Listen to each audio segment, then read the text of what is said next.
मैं Hemant Sharma STN today पे खास मुलाकात में आज हम रूबरू हो रहे हैं भाजपा के दिग्गज नेता और पूर्व कृषि मंत्री प्रभुलाल सैनी जी। प्रभुलाल जी, आपका एसटीएन टुडे स्टूडियो में स्वागत है। नमस्कार सर, आपको अभी पंचायत चुनाव में प्रभारी बनाया कोटा को। टिकट वितरण को लेकर के काफ़ी है ना जो विरोधाभास नजर आया है। आपके दो पूर्व विधायकों ने सीधा सीधा आरोप लगाया कि हमसे पूछा तक नहीं गया, और हालात ये हुए कि एक तो जिला परिषद का सदस्य निर्विरोध दूसरे उसमें चला गया और एक ने वापस भेज दिया पंचायत समिति में। क्या मानते हैं इसे? कोटा जिला परिषद के टिकटों का जो वितरण रहा है उसमें कहीं भी किसी प्रकार का पार्टी लेवल पे मतभेद नहीं रहा। मंडल अध्यक्ष से लेके हमारे जो प्रभारी लगा है उन प्रभारियों, और दूसरा जो फीडबैक था जिलाध्यक्ष के साथ मंडल अध्यक्ष, मंडल ग्रामीण क्षेत्र के हमारे जनप्रतिनिधि, इन सारे लोगों से रायशुमारी करने के बाद सर्वसम्मत जो नाम आए उनको ही प्रदेश के द्वारा अनुमोदित करके सिंबल दिए गए। जहाँ तक आप कह रहे हो कि विधायकों ने जो आरोप लगाए, निश्चित रूप से ये कोई जरूरी भी नहीं बनता है कि जो कोई प्रस्ताव रखे किसी का नाम करे उसी का नाम हो जाए। लेकिन पार्टी ने ये सोचा है, सबका साथ सबका विकास लिया हम लोगों ने, और हम लोगों ने कोशिश की कि हमारी जिला परिषद बने, जिला प्रमुख हमारा बने, प्रधान हमारा बने, और इन बातों को लेके ही हम लोगों ने टिकटों का वितरण हमारा हुआ है। पर टिकट वितरण को लेकर के जो असंतोष है, एक अन्य जो बीजेपी के पूर्व देहात अध्यक्ष ने लगाया आरोप के साथ उनकी पत्नी को एन वक्त पे मना कर दिया, और उन्होंने इसकी शिकायत और जांच करने तक की भी मांग की थी। और इसी तरीके से जो पूर्व विधायकों का ये कहना है कि साहब हमसे पूछा नहीं गया। जो हालत नगर निगम चुनाव में हुई पार्टी की और जो उपचुनाव में हुई वही हालत अब होने वाली है, बारे में क्या कहें? देखिए, कोटा के जितने भी हमारे पूर्व विधायक रहे हैं सब आज पार्टी का काम कर रहे हो, और मैं समझता हूँ कि आज कोटा में किसी प्रकार का मतभेद किसी के मन में नहीं है।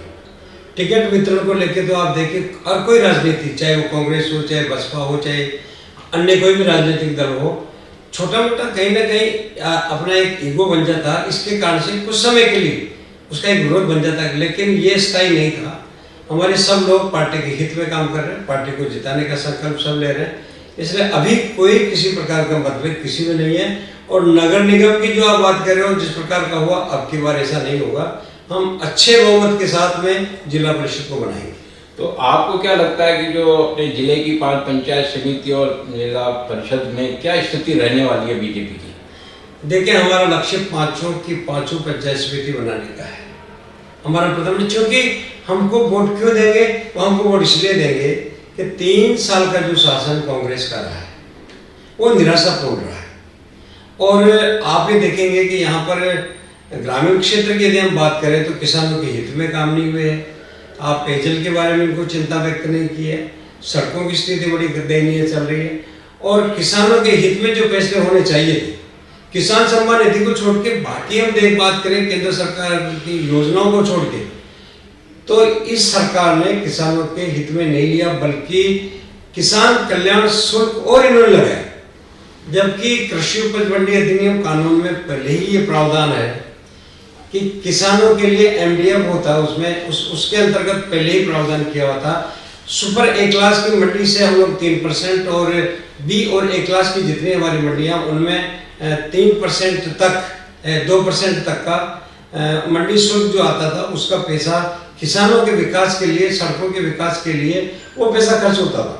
लेकिन जो ही राजस्थान में कांग्रेस की सरकार बनी, इन्होंने 3000 करोड़ रुपए मंडी और बोर्ड का जो पैसा था उन्होंने अपने कर्जे चुकाने के लिए उससे ले लिया। इससे न कोई सड़क बन पा रही है, न मंडियों का विकास हो रहा है, और किसानों में पूर्ण रूप से निराशा है। ग्रामीण क्षेत्र के लोग इसीलिए भाजपा के पक्ष में मतदान कर रहे हैं। लेकिन जिस प्रकार से महंगाई जिस तेजी से बढ़ी है वो भी एक मुद्दा है। वो मुद्दा पंचायत मतलब शहर से लेके ग्रामीण स्तर तक जा रहा है, और हर आदमी ये देख रहा है कि साहब केंद्र सरकार के कारण महंगाई बढ़ रही है। तो इसका क्या चुनाव में असर नहीं पड़ेगा? देखिए, मैं समझता हूँ कि केंद्र सरकार ने अभी जितने भी राहत, चाहे किसान सम्मान निधि का सवाल हो, 1,62,000 करोड़ रुपए किसानों के खाते में ट्रांसफर करने का काम हमारी केंद्र सरकार ने किया है। और इसी प्रकार हमारी जितनी योजनाएं थी, चाहे वो एमएसपी को बढ़ाने का सवाल रहा हो, केंद्र सरकार ने एमएसपी को भी 1.5 गुना बढ़ाया, लेकिन राज्य सरकार की उदासीनतापूर्ण रवैये के कारण से न तो ये बाजरा खरीद पाए और न ही किसी जिन्स को खरीदने की इनकी मंशा है, क्योंकि ये सरकार अपने मुख्यमंत्री के पदों को बचाने के लिए, सरकार को बचाने के लिए सिर्फ काम कर रहे हैं। इनको न जनता से मतलब है, न किसानों से मतलब है। घड़ियाली आंसू बहाकर ये लोग महंगाई की बात करते हैं। यदि ये महंगाई की बात करते हैं तो जब डीएपी की रेट थी वो 2440 रुपये प्रति बैग के हिसाब से था। अभी इंटरनेशनल कंपनियों ने अपनी रेटें बढ़ाई और लगभग वो 2840 रुपये हुआ। तो 1200 रुपये प्रति बैग का केंद्र सरकार के द्वारा एक किसान को सहायता दी जाती है, और अभी जो 440 रुपये का जो बढ़ोतरी हुई तो राज्य सरकार को देना चाहिए था इनको।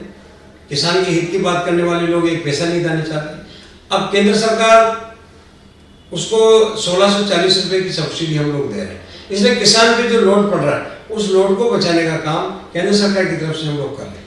लेकिन जिस प्रकार से केंद्र सरकार ने 3 कानून बनाए, किसान आंदोलन के कारण उनको वापस लेना पड़ा, कई शर्तों को मानना पड़ा, क्या नहीं लगता कि पहले सरकार किसानों के विरोध में थी या पक्ष में आई?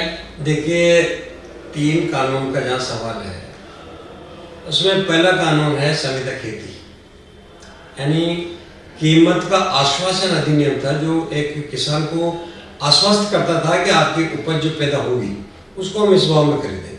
दूसरा कानून था डायरेक्ट मार्केटिंग का, मंडी के बाहर भी किसान को बेचने का अधिकार देने के प्रावधान किए हुए थे। और तीसरा था इसका अनलिमिटेड स्टॉक के बारे में था, इसमें 2 तो हमारे एग्रीकल्चर से संबंधित थे और एक था जो फूड्स एंड सप्लाई डिपार्टमेंट से था। आप हासिल करेंगे 2 कानून पहले से ही 2007 से ही इस राजस्थान में लागू है।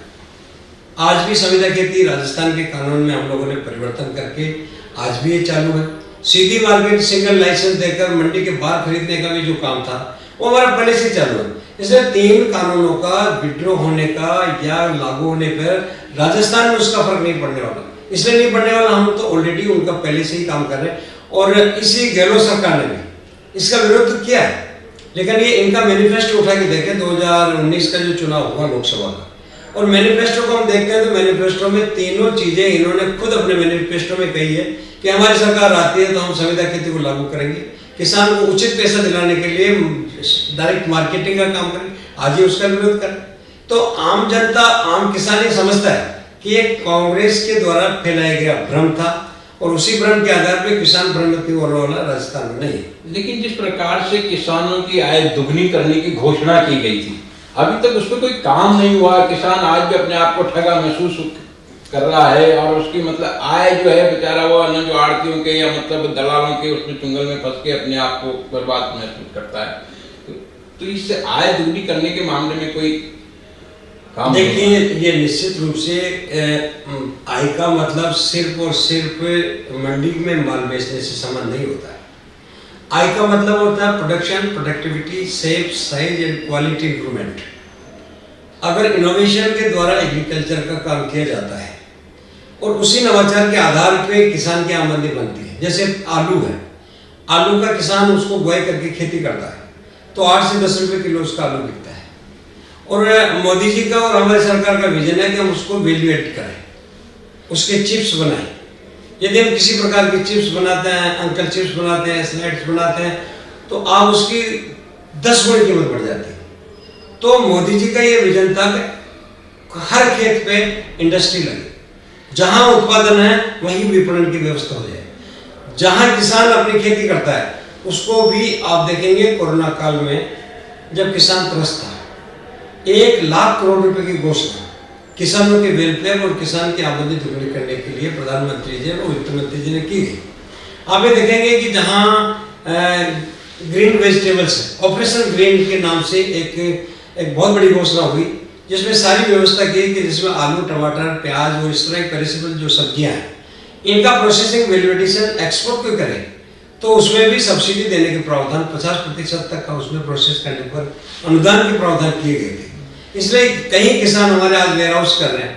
हमारी क्रॉप्स पेरिनल क्रॉप्स से जो पैदा होती है, लेकिन पैदा होने के बाद में धीरे धीरे समाप्त होती है। लेकिन जिस प्रकार से जो कोरोना में हर आदमी त्रस्त रहा है, किसान भी बहुत त्रस्त रहा है और बेचारा एक तरीके से टूट गया, उसके मतलब उसको बेनिफिट पहुंचाने के लिए, उसकी सहायता के लिए कोई पैकेज या कुछ ऐसा गवर्नमेंट की तरफ से जारी नहीं हुआ। आज किसान बेचारा अपने आप को असहाय महसूस कर रहा है। देखिए, राज्य सरकार की पूरी उदासीनता के चलते जो पैकेज 1,00,000 करोड़ रुपए का घोषित हुआ है किसानों के लिए, जिसमें आप ये देखें कोल्ड स्टोरेज भी थे, ऑपरेशन ग्रीन भी थे, इसके अलावा फिशरीज भी थे, पोल्ट्रीज भी थी, यानी डेयरी प्रोडक्ट भी थे। ये सारे प्रोडक्ट जो किसान पैदा करता है, बी कीपिंग भी थी, मधुमक्खी पालन का भी था, सेरिकल्चर जिसको बोलते हैं उसके बारे में भी विचार था। लेकिन राज्य सरकार ने उसको उदासीनता दिखाई, इसलिए दिखाई क्योंकि वो पैकेज दिया जो वो केंद्र सरकार का था, और केंद्र सरकार की योजनाओं को राज्य सरकार फेल करना चाहती।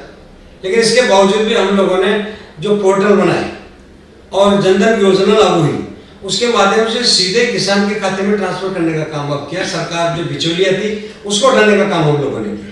जैसे आप देखेंगे कि किसान सम्मान निधि का सवाल रहा, हमने सीधे 2-2 हज़ार रुपए के हिसाब से किसान के खाते में ट्रांसफर कर दिया लघु सीमांत कृषकों के। इसी प्रकार किसान के जो पेंशन योजना देने का काम था उसका लाभ भी मिल रहा है। अभी और किसान के लिए उनका 60 वर्ष की उम्र के जो भी किसान होंगे उनके बारे में भी 3,000 रुपए मासिक पेंशन देने का काम भी भारत सरकार करेगी। और मैं समझता हूँ कि प्रोसेसिंग वैल्यू एडिशन यदि किसान करता है, और बहुत सारी उपलब्धियां मिली है, जहाँ बाजरा था जो 1250 रुपए का क्विंटल बिकता था, आज उसका एमएसपी घोषित करके 2250 रुपए किया।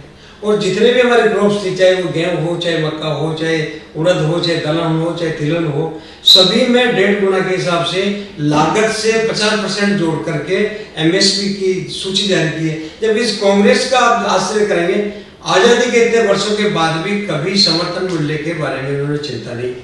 आप ये देखेंगे किसान की आमदनी का ओलावृष्टि, अतिवृष्टि, अनावृष्टि, डिजास्टर मैनेजमेंट का सवाल रहा हो, भारत सरकार ने खुले मन से पहले 50% पे ये लोग, ये कांग्रेस की सरकार में इनको नुकसान होने पे मुआवजा देने के प्रावधान थे। लेकिन जब से राजस्थान में, नहीं भारत में हमारी सरकार बनी, पूर्ववर्ती सरकार भाजपा की राजस्थान में बनी, हम लोगों ने इसको 33% पर खराब होने पर भी किसान के खाते में उसके जो नुकसान हुआ है उसका इनपुट सब्सिडी के रूप में जो पैसा मिलता है किसान के खाते में ट्रांसफर करने का काम किया है। यानी किसान की आमदनी प्रोडक्शन, उत्पादन से लेकर उत्पादक से गुणवत्ता तक काम होगा, तब जाके किसान की आमदनी होगी। इसलिए नवाचारों का जो काम है वो हमारी सरकार ने, जब भाजपा की सरकार राजस्थान में थी, हमने जैतून की खेती को बढ़ावा इसलिए दिया कि किसान को आमदनी बढ़ेगी। हमने पंड खजूर की खेती की शुरुआत वेस्ट राजस्थान में की, जिसमें बाड़मेर है, जैसलमेर है, बीकानेर है, जोधपुर है, कई जिलों में इसको और आगे हम लोग बढ़ा रहे। तो हमारी सरकार की हमेशा मंशा किसान के हित में रही। लेकिन जिस प्रकार से कहते हैं पिछली बार ना जो कांग्रेस ने घोषणा की थी, राहुल गांधी ने, कि साहब किसानों को तुरंत नुकसान का मुआवजा मिलेगा, तो इसी तरीके से भी जो नुकसान हुआ उसका सर्वे तो केंद्र सरकार की तरफ से भी उनको मुआवजा मिलना था, लेकिन वो दोनों ही सरकारें अभी तक इस तरीके किसानों के हित में कोई काम नहीं कर पाई। देखिए, ऐसा नहीं है, दो बातें सामने आती है। एक मुआवजा मिलता है फसल बीमा योजना का, दूसरा मुआवजा मिलता है आपदा के अंतर्गत जो नुकसान हुआ है। फसल बीमा योजना का लाभ समय में इसलिए नहीं मिल पा रहा राजस्थान के किसानों को कि इनके पास राज्य सरकार का जो प्रीमियम का पैसा है वो जमा कराने के लिए भी इनके पास पैसा नहीं था। तो इन्होंने पैसा समय में जमा नहीं कराने के कारण से वो नुकसान भी राजस्थानी किसान को उठाना पड़ा है। अब इन्होंने जमा कराया पैसा, अब उसका मुआवजा आ रहा है। इन्होंने गश्त गिरदावरी कराने का, यानी 3 प्रकार की व्यवस्थाएं होती है। पहला एक गश्त गिरदावरी है, जो डिजास्टर में नुकसान हुआ उसको एक आकलन करके कमेटी उसका निर्धारण करती है कि कितना % नुकसान हो। दूसरा आप ये देखेंगे क्रॉप कटिंग के माध्यम से जो भी बीमा होता है उसका काम क्रॉप कटिंग होती है। तो राज्य सरकार की उदासीनता के चलते समय पर क्रॉप कटिंग का नहीं होना। और दूसरा अगर हम ये देखें तो ये समय पर ये अपनी कार्रवाई को अंजाम न दे पाए, बनिस्बत लड़ते रहे हो, 5 स्टार होटल्स में घूम रहे। राजस्थान में आम जनता तकलीफ में थी, कोरोना में बड़े परेशान थे, न पीपीपी किट उपलब्ध कराए थे। 1847 करोड़ रुपए का सबसे पहला कोरोना पैकेज भारत सरकार ने राजस्थान को दिया। बहुत बड़ी बात थी। हम लोगों ने किसान की हमेशा चिंता की। गेहूं का जहाँ वितरण हुआ, निःशुल्क गेहूं वितरण का काम भी हुआ, ऐसे मजदूरों को सहायता देने का काम हुआ। तो मैं ये समझता हूँ कि छोटे किसान से लेके बड़े किसान से लेके लघु और सीमांत किसान को यदि हम सबको जोड़ते हैं तो हमारा मकसद है 2022 तक हम इस लक्ष्य की ओर पहुंचे। जैसे अभी इथेनॉल की बात चली जा रही है कि हम उसको पेट्रोल में मिलाएंगे। भारत सरकार ने एक योजना शुरू की है कि आप जितना प्रोडक्शन होगा, पहले जैसे गन्ने से होता था, मक्के से होता था, अब धीरे धीरे और क्रॉप को भी जोड़ रहे हैं, ताकि जब वो इसी के काम आने लगेगी, इथेनॉल बनने लगेगा, तो तो उसका मार्केटिंग बढ़ेगा, जब उसका मार्केट बढ़ेगा तो किसान को अच्छा पैसा मिलेगा। कल जिस प्रकार से कांग्रेस ने रैली की जयपुर में और हिंदू और हिंदुत्व पे जिस प्रकार से राहुल गांधी ने बोला, और ये कहा जा रहा है कि ये एक तरीके से है ना जो केंद्र सरकार के खिलाफ मतलब मोर्चा खोलने वाला कार्यक्रम था, इसको लेकर के आप क्या मानते हैं? हिंदू और हिंदुत्व को लेकर के जो व्याख्या की गई बारे में आपका क्या? देखिए, मैं समझता हूँ कि 75 वर्षों में भी यदि हमारे राजनेता हिंदू और हिंदुत्व की बात करते हैं तो मैं समझता हूँ इससे बड़ा दुर्भाग्य इस लोकतंत्र के लिए नहीं हो सकता। हिंदुस्तान में रहने वाला, क्योंकि हम संपूर्ण प्रभुत्व संपन्न लोकतंत्रात्मक गणराज्य की स्थापना करके एकात्म मानववाद की चिंतन करने वाला हमारा ये भारतीय जनता पार्टी का विजन जो है, हम लोग उस पर काम करते हैं। ये सिर्फ हिंदू और मुस्लिम और इस तरह के समाजों को टकरा करके, संप्रदायों को टकरा करके सस्ती लोकप्रियता हासिल करने का काम राहुल गांधी जी देख रहे हैं। लेकिन ये काम तो बीजेपी भी करती है कि ना हिंदू और मुस्लिमों को लड़ाने, राम मंदिर की बात करने और तरह तरीके के मुद्दे तैयार करके चुनाव में जाते हैं, तो ये काम तो पहले बीजेपी भी करती आई है। देखिए मैं समझता हूँ कि भ्रामक प्रचार है। आप देखिए, जब हमारी सरकार थी वसुंधरा जी की भाजपा में राजस्थान में, तो हम लोगों ने पहली बार अल्पसंख्यकों के लिए बहुत बड़े बड़े महत्वपूर्ण कार्य कराए। आप ख्वाजा साहब मोइनुद्दीन चिश्ती की दरगाह है, उसके भी विकास के लिए पैसे भारतीय जनता पार्टी भगत सिंह जी साहब के टाइम में भी दिए, हम लोगों ने भी दिए। इसके अलावा अल्पसंख्यक वित्ताई बनाने का काम भी हमारी सरकार ने किया। मदरसा बोर्ड का बनाने का भी काम था, जो भी हम लोगों ने किया। पैरा टीचर्स का काम था, वो भी हमने किया। हज कमेटी का निर्माण करने का सवाल हो या हज में भेजने की सुविधा हो, ये भी हम लोगों ने की। इसलिए भारतीय जनता पार्टी किसी समुदाय विशेष को लेकर नहीं चलती। जो भी समुदाय हमारी विचारधारा में विश्वास करता है, ऐसे लोगों का हमेशा पार्टी ने सकारात्मक रवैया अपनाकर उनकी राहत देने का काम लोग कर रहे हैं। सर, जिस प्रकार से अभी अमित शाह ने आकर के जयपुर में मीटिंग की, रोड शो किया, क्या लगता है कि मतलब जो वसुंधरा जी जिस प्रकार से उनको एक कोने में डाल दिया, या उनको वापस लाने का प्रोग्राम है या नहीं है?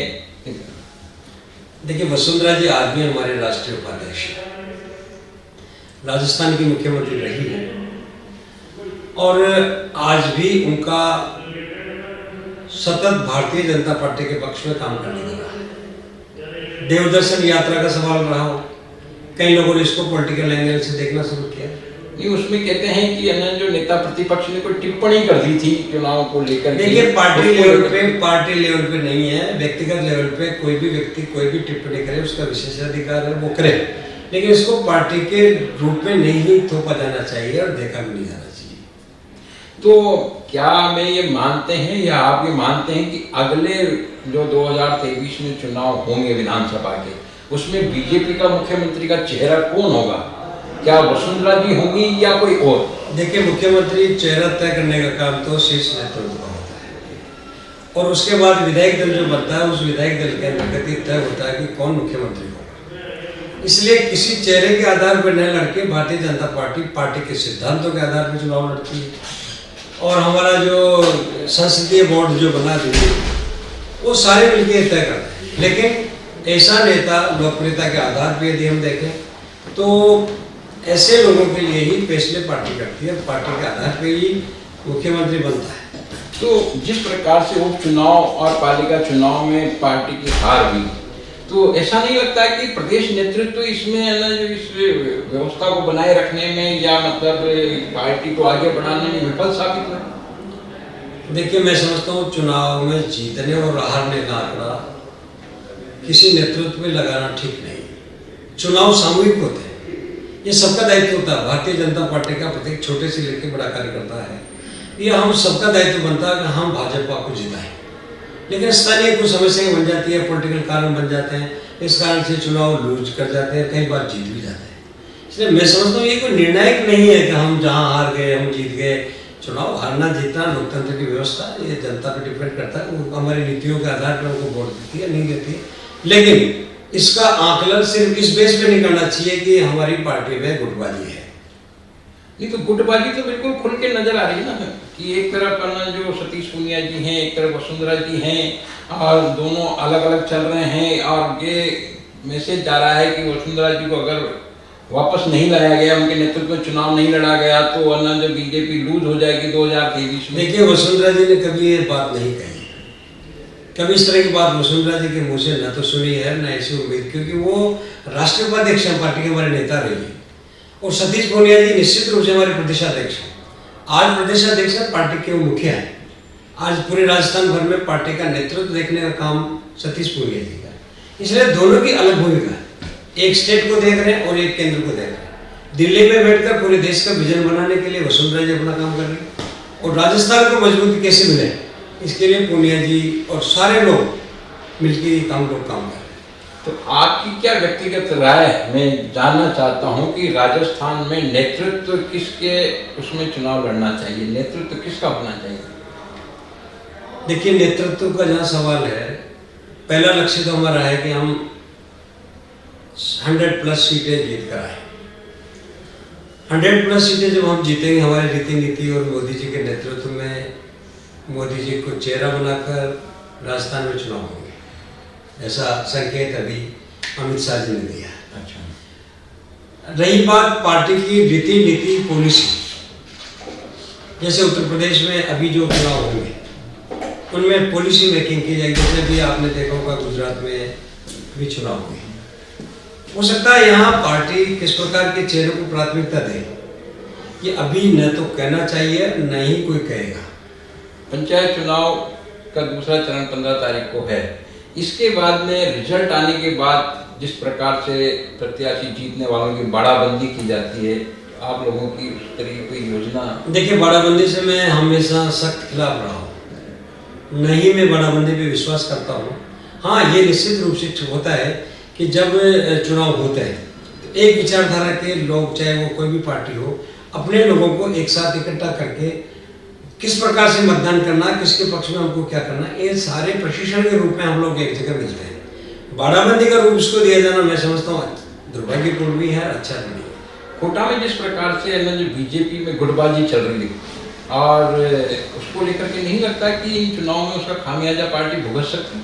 देखिए, विश्व की सबसे बड़ी पार्टी भारतीय जनता पार्टी है, बट जब परिवार बड़ा होता है तो छोटी मोटी बातें चलती रहती है।